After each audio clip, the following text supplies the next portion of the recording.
Still to come, a conversation on election season litigation, plus foreign and sports stars. Stay with us.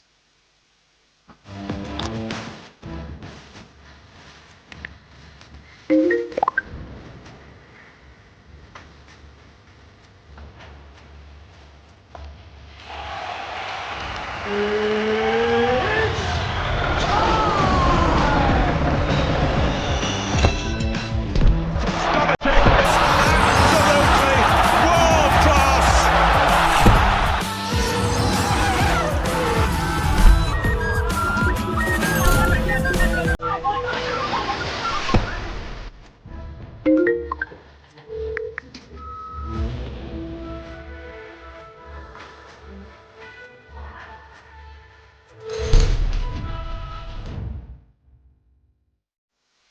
Welcome back. If you just joined us, you're watching the Breakfast News on MITV Plus.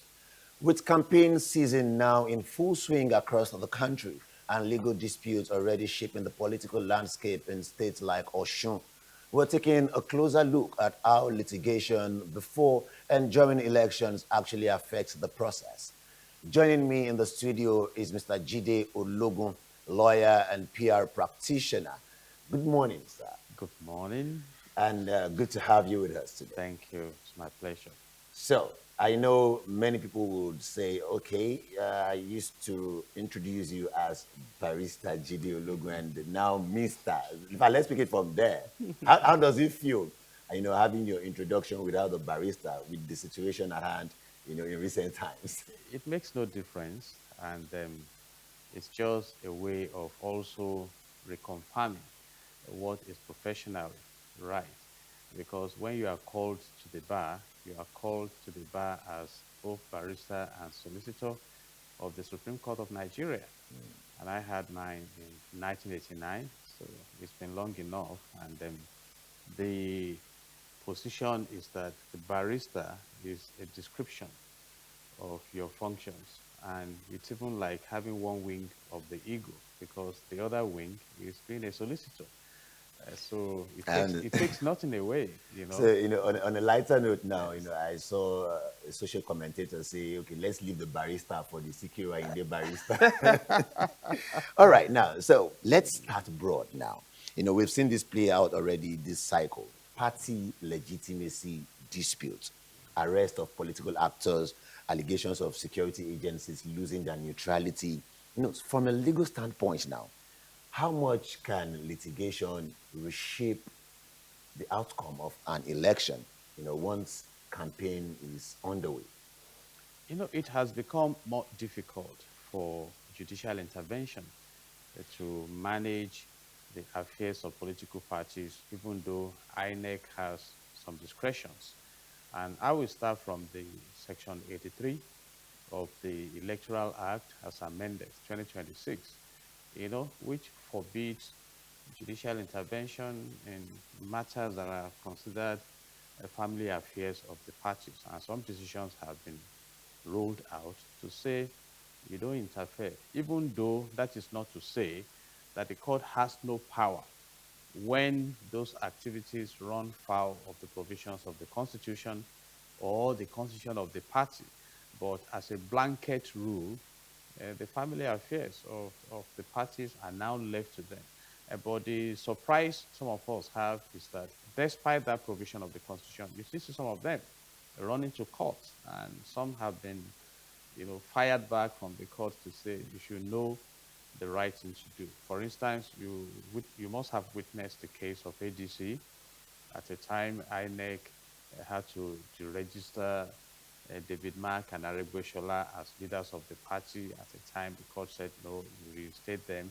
We also make reference to the parties that were to be fully deregistered according to the provisions of the Constitution. And the court said no, you cannot deregister them. But you see, the banana peel here is that you cannot really say in respect of some matters that may still go as far as the Supreme Court. Because let's assume now the elections have been concluded and some family affairs matters have not been completed and it goes all the way to the Supreme Court. The Supreme Court says no, this should not have been. And we say that means it's not and void ab initio. then that may cost the parties a huge one. And I make reference to the 2007 case of Omeha, Celestine Omeha in Rivers State, who won on the platform of PDP. But Rotimi Amechi's name was substituted because there were some allegations against him. And it went all the way to, the matter went all the way to the Supreme Court. And the Supreme Court, even after 5 months of Omeha in office, sacked him and said Rotimi Amechi, who did not participate in the election, should step in as governor. So let's even put a spotlight on Oshun State now, because August 15 there will be a gubernatorial election in that state. That's just about 12 days from now. But the polity is being eaten up in that state. In fact, specifically, we've had a court of appeal ruling affirming Accord's legal standing. And now there are allegations that the police are planning coordinated arrest of Accord members ahead of the election when arrest and now, when arrest and litigation start happening simultaneously, in the same state, in the same election cycle, how do voters and observers tell the difference between legitimate arrests, between the legitimate legal process and intimidation? It's a tight one, and it's really unfortunate that politics has taken over the roles of governance in Nigeria.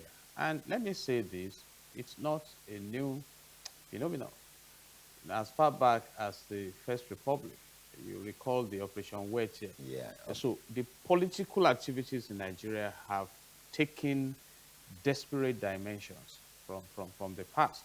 And it's quite disturbing that the state agencies that should be seen to be apolitical are now being perceived as political. So it depends on what side of the pendulum the ruling party is. You recall in the days of PDP, allegedly soldiers were mobilized to Ekiti State, funds were mobilized from the federal authority in those days of Ayodele Fayose, yeah. and the Obani Koros of this nation. So the question we should be asking is that why are politicians so desperate? And I've tried answering that question in the past. That you see, the benefits in the political space is mind-boggling.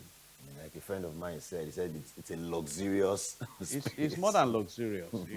Some of us mentioned it, and respectfully so, that if we're in a country where soldiers' minimum wage is 100,000, and of course it was lifted from 49,000 recently to 100,000, and yet some political figures earn 21 million naira per month, as confirmed by one of them who was in that space, I think we have serious crisis. So imagine, for instance, that some top-line politicians who are elected into office are to earn the same salary with professors in the university. You won't find all this arresting of candidates, go and scatter them, I must remain there, I must go back there, I must enter that space. You won't find all those things, As we speak right now, resident doctors are rolling out warnings, to embark on strike.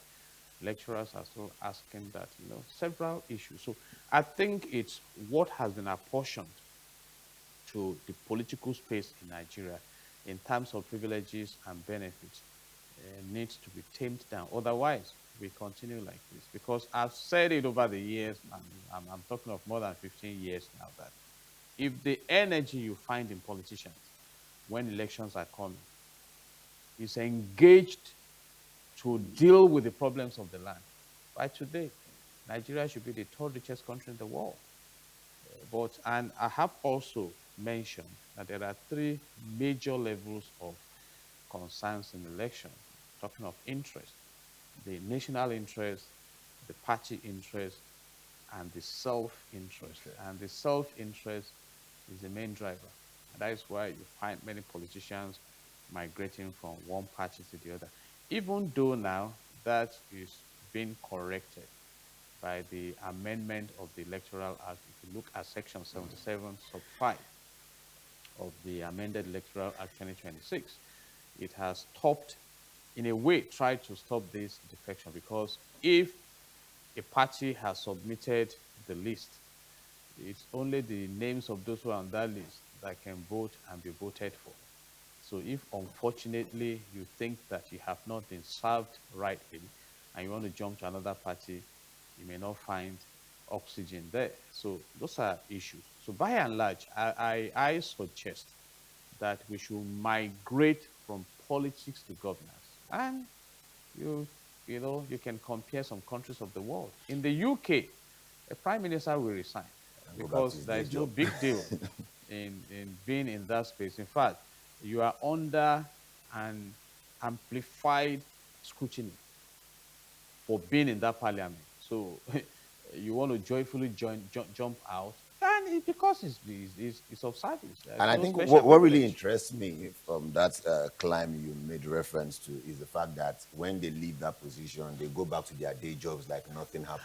Yes, a legislator has shown us class in Nigeria here recently. You Yeah. must have read about Yes, yes. one that left and went And back went to back to his tailoring, fashion business. saying that this lifestyle here appears to be unsustainable and then too glamorous to be But realistic. I saw another one of Honorable Desmond Elliot at a film village. And that one is a compelled situation. Is it- If he had his way to win in the primaries, he would rather have remained in that space. But we should be grateful he has his At least business he has waiting something for to him. fall back. So what we are saying is that let's have a society where the concern really it's about national development. I'm an advocate of national development so that you don't enjoy one super privilege in office that we want you to sustain your presence in that office forever.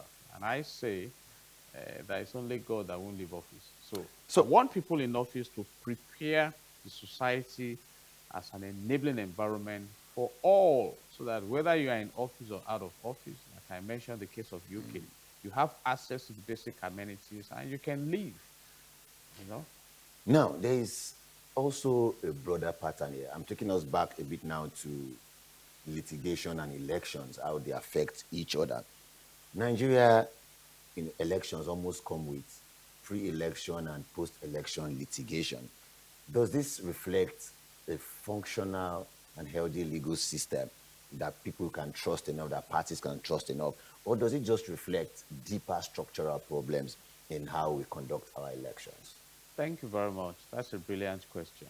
You see, if you look at the Constitution of the Federal Republic of Nigeria, Section 4 mandates the National Assembly and by extension the state houses of assembly to make laws for the peace, orderliness, and good government in Nigeria. Section 5 empowers the president with the executive powers, and Section 6 assigns the role of interpreting the laws to the judiciary.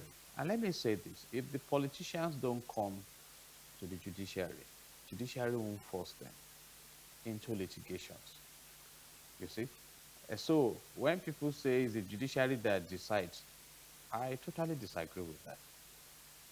I have mentioned Section 83 of the Electoral Act 2026 as amended that says it's their party affairs, their primaries and all those things. So if they don't come to court, there are alternative dispute resolution that we call ADR. If it's a family affairs, it is expected that you sit down and resolve the matters. And so judiciary is playing its legitimate role. So when they bring their grievances, Exactly, to then the the court. judiciary has to. But having said that, you cannot also throw away the encounters of forum shopping, where there are conflicting decisions from court of coordinate jurisdiction. And of course, if you know politicians for who they are and how desperate they are, they also are the ones trying to, influence justice, so to say, because the judiciary has not been able to perfectly defend absence of corruption within the system, to the point that the outgoing Nigerian Bar Association president even complained that there is corruption in this space. And, so those are the issues. So the main thing is that those benefits, we must deal with them. Look at, there are some nations of the world where prime minister rides to his office on bicycle. Life is simplified. I've said it. Norway has a system of government. Norway has oil and gas like we do in Nigeria. Norway has the biggest sovereign wealth in the world, about 2.2 trillion US dollars. You know what that means? They've saved wealth for generations unborn. Why is it that here, despite all the political activities and everything, right now, I think the total indebtedness of my great country, Nigeria, is about 160 trillion naira, if it has not overshot that threshold. You see, yet we have the oil and gas, we have the lithium, we have the gold, we have all those things, you know. So even the primary purpose of government, according to Section 14, subsection 2 of the Nigerian Constitution 1999 as amended, which is the security and welfare of the citizens, we are battling strenuously in that space. So I am always recommending, let's go back to governance. You know, let's you know, and as a matter of personal lifestyle, I don't want to live a larger than life lifestyle that I cannot sustain. The best way to live is a simple way of living. Live your simple life, So you know. But that's it will be difficult for politicians, and again because maybe our success measurement values in Nigeria should be revisited. All those siren, all those noise, all those things. so. If I may ask, is it this particular luxurious life that makes it very difficult for people to accept the outcomes of elections? Because at different levels, the last time you were here, we talked about the NBA election, and I think a few days after that, I saw one of the opponents on TV saying for the president-elect to have gone to visit the Nigerian president in Aso Rock is a sign that there are some political influences here and there. So it begins from the NBA to the state, to the local government, to the federal level, to the House of Representatives, to the Senate, at all levels. It seems people really accept victory and just let governance continue from there. So is it a greed thing? Is it a mindset thing? Or what exactly are we dealing with here? No, yeah, it has become a culture. And let me say this: if it was not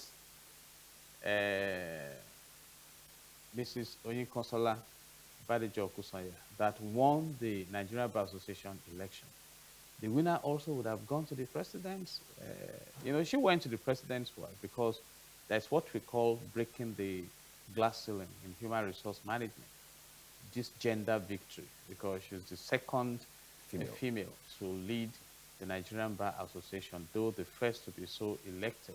You see, so I see nothing wrong in that. If a male won, the male also would have ran to Aso Villa, and the NBA is fortunate to have access to that space. Not all those who win presidency in professional bodies that can access Aso Villa. So that is the politics we are talking about. About what is in that office, I leave you to go and research.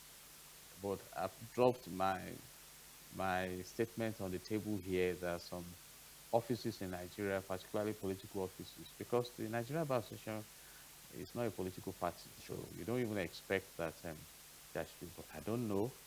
Sometimes when the kind of you don't know what happens behind the scene. the kind of desperation you see, you never can tell until maybe you move closer. But by and large, and I stand to be disputed on this, I think the benefits of office in this country outweighs the service and sacrifice of office. And if you look at my Lord and Savior Jesus Christ, the two basic things he came for here on earth was service and sacrifice. So show me leaders in Nigeria who sacrifice.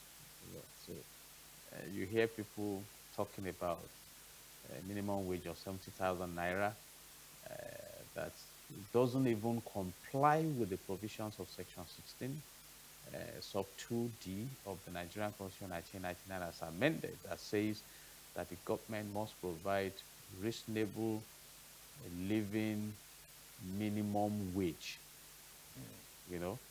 So you now see, and yet some are earning so much. Every time we read about billions, you see the level of corruption. And Section 15, subsection 5 of the Nigerian Constitution 1999 as amended states clearly that the state shall abolish corrupt practices and abuse of office. So you can imagine that we have even implemented that. Okay, in this country, no room for corruption. Then the resources we have, by now we should have 24/7 electricity, we should have medical services that are sound, we should have basic, the rate of employment should have gone up, the basic amenities human beings need to live. So those are the issues. We need to touch that aspect of our national life. But the question is, who are those to touch it? Some of us have suggested in the past that, okay, maybe if Jide Ologun is planning to contest for election, then let there be a law that, okay, you cannot go abroad for medical attention, your children cannot study abroad, they cannot even study in private universities, you have to put them in public universities, basic laws like that. But who are those to make the laws? They are the beneficiaries. The And like you beneficiaries have of the law. insinuated earlier, we've come to a situation in Nigeria, and it's glaring. So it's not Jide Ologun saying this now, where if I serve as governor of a state, before I leave office, I must go to Senate.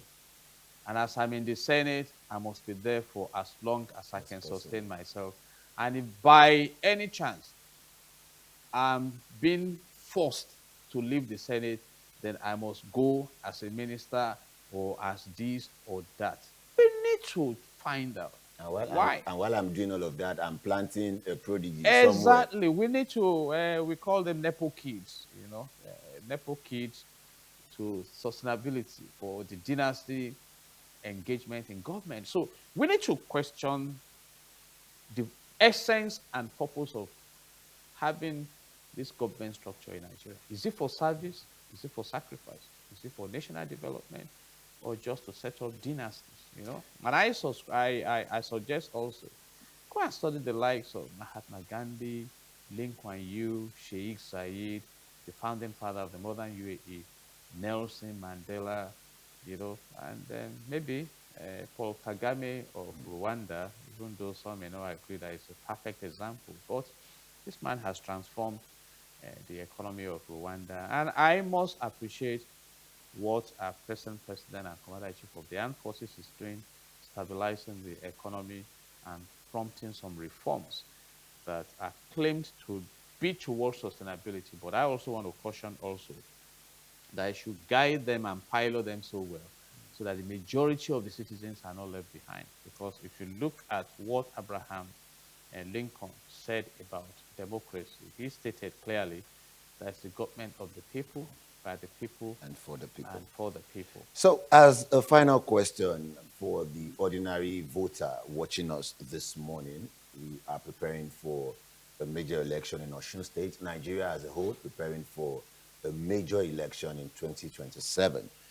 We are watching things unfold. So, for the ordinary voter now, seeing how things are being orchestrated, court rulings, arrests, counter allegations, what should people be paying attention to, and what is really happening? Like, what should be the public perception, rather than the legal outcome? What should people expect with all of this happening currently now? What should people expect between now and 2027? People should expect the expressions of desperation. The politicians are not prepared to, disengage their desperation. So it's a high yield environment, socially, economically. So that is on one side. For the electorate, please look at your life in the next 4 years. Some people advise collect their money and then don't vote for them.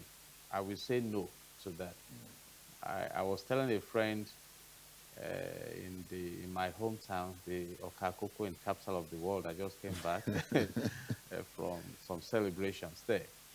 that you don't, they say, dine with the devil with a long spoon. Why should you even dine with the devil, whether long or short spoon? The devil, John 10:10 says, he has come to kill, to steal, and to destroy. So, and let politicians also, and please note it, note what I'm about to say. Where are the Shagaris of Nigeria? Where are the Abachas? Where are the Awolowos, the Nnamdi Azikiwe? We are discussing the effect of litigations on elections here. What about the Inyako, even the Amechi, that at the It's all time a the Supreme temporary Court phase said of Amechi life. should go in and jubilating? Where are they? It's only God that won't leave office. So let's simplify this thing. But like I said, like Abraham told the man, the rich man, Lazarus, who said the beggar should bring a tip of water On his tongue. across. And Abraham said, no, there's a divide between here and there. And the Lazarus now further said, okay, please send message to my people to do what is right and give their lives to Jesus so that they don't end up in hell. And Abraham told that if they cannot listen to those who are there, leave them on their own. So I know some politicians will never listen. There's what we call conditioning in industrial psychology. I think we have been conditioned to that flamboyant lifestyle, and it takes you nowhere. The best way to live is to live a simple life, and scripturally we call it godliness with contentment, and the Bible says it's a great gain.